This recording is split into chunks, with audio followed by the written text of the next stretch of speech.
Hi, welcome to Shopping with the Devil.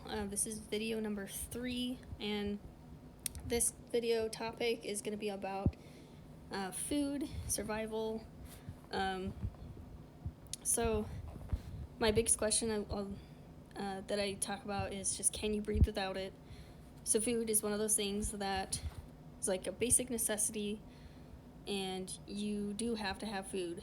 However, I know there's some fact out there about like you can survive, I think it's like 3 weeks. I'm not quite sure though. I think it's a few weeks though without food, but you cannot survive without water for more than a couple days. So food is a basic necessity, but if you're in a real survival situation, like you probably want to prioritize and make sure you get your water first. So also along those lines, like I'm all about like, thinking outside the box, and like if you're in a real survival situation, you don't really even need the grocery store. Like there is actually a lot of like wild plants and things that are edible.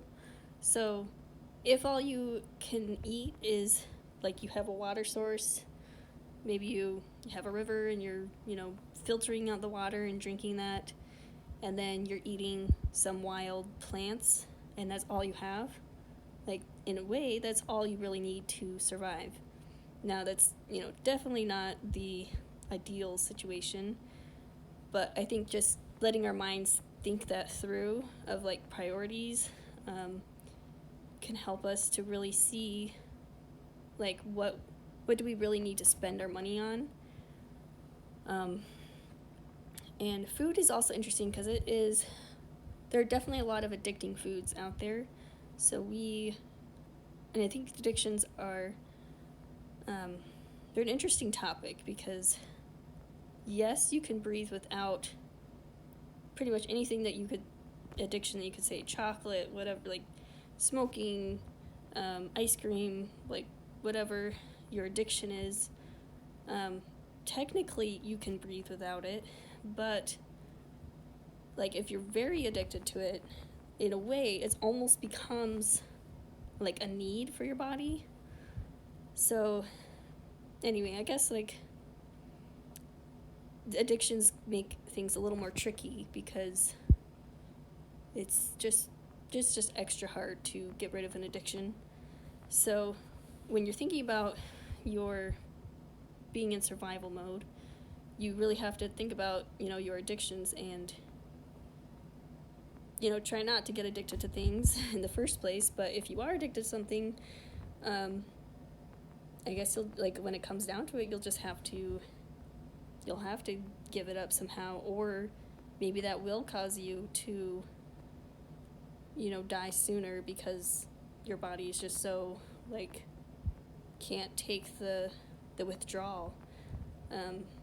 Anyway, that's just, I guess, something to think about with this food idea. But technically, yes, you can live without chocolate, your body will keep on living as long as you have some other form of food. So yeah, like when you go to the grocery store, there are just so much food on there, and I think it's really good to figure out, what's the biggest bang for your buck. Like when you're really trying to just survive, get through, survive, just like breathe another day. You think about what foods are going to fill you, keep you full longer, that are going to be cheap, maybe easy to make. Maybe you don't have a fridge, so what are foods that maybe don't need refrigeration? Just things like that to think about depending on your situation. Like one thing my husband and I were talking about is that there is, you can get eggnog. It has like 1,000 calories or something for a little bottle of eggnog, and I think it costs like $2 for a bottle of eggnog. So we were saying, like, in a survival situation, if you really, can only you have like $2 a day to live on, like, you probably spend that on some eggnog. Like, it's probably not the best thing to eat or whatever, but it's got calories and $2. Like, you just got to kind of think about what are your options, and just trying to survive. So, got some other ideas. 1 second.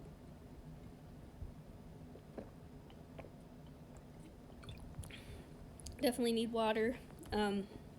So some other ideas are to have food storage, so that when something does come up, you are prepared, and if something comes up, you can try to start to ration your food. And if you're struggling financially, but maybe your neighbors or family or friends aren't, like, you can ask people for help. You say, like, I'm starting to ration our food storage because we're struggling financially.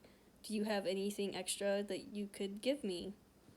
And there's obviously lots of programs like Food Pantry, soup kitchens. There's little libraries that like have food in them now. Churches usually have meals there. You can even dumpster dive and look for food. Go out and look at wildflower or wild plants and see what you can find to eat. But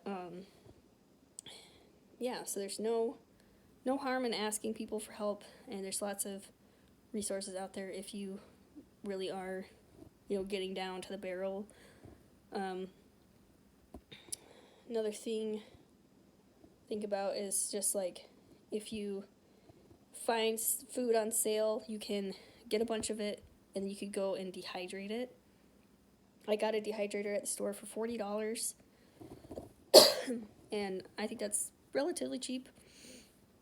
You can even dehydrate stuff without a dehydrator. Like, it has to be like the right temperature and all this other stuff in the environment, but technically, like, you could just use the regular air to dehydrate your food. There's freeze dryers. Those are a little more expensive. There's also freezing food or canning your food. Those are all ways to, take any extra or leftover food that people have and to make it last longer. Because sometimes, you'll have a time when you have plenty of food and you don't know what to do with it. Those are the times you need to, like, be ready for, I have this excess now. Let's put it away, put it somewhere so that if something comes up, I have this extra food. And then, obviously, being able to garden, that's a great skill to have. That's something that I'm trying to learn how to do. There's grow lights that they have now. They're more expensive than just the regular sunlight, but you could grow stuff in your apartment. You can grow mushrooms in a basement. There's sprouts you can grow, like, just on your kitchen counter. Those are really cheap and super healthy. Greens that you can grow in your windowsill. That's super, cheap and everything. There's, just some things like food that I think is, like, good, gives you a good bang for your buck is beans, rice, bananas, corn, squash, cabbage, potatoes, honey, peanut butter, oats, spices, flour, and then just any food in nature. So those are all ideas that I have that a lot of it you don't need refrigeration. You can probably eat it raw. And yeah, they're just foods that, like, I feel like they fill you up, and yeah, you could, like, survive off of that, and they don't cost a lot of money. There's other ways of cooking. So, like, solar cooking. You can learn how to do that, how to make a fire. There's foods that don't need to be cooked, like fruits. And you can get pre-cooked items at the store. Like if you are just out camping, living off your bike, you can get a bunch of pre-cooked items at the store and just use those. There's other ways of refrigerating things. You can use your basement. There's a clay pot version of a fridge that like ancient people used to use. Ice boxes. You could do a root cellar. And you could even, like, if you were living off your bike or homeless or something, like, you don't need a fridge. You can just, like, go to the store, and that can be your fridge, like, you just go to the store every time that you need some type of food. And then just eat it right away. And then the next meal, you just go to the store again and get whatever food you want. So, yeah, those are just a bunch of ideas that I have around food and survival. So, yeah, if you are struggling, like, think outside the box. What are your needs? What do you really need? What can you live without? And try to do your best to, live in whatever circumstances that you find yourself in. Thanks for watching this video, and we'll see you in some other ones.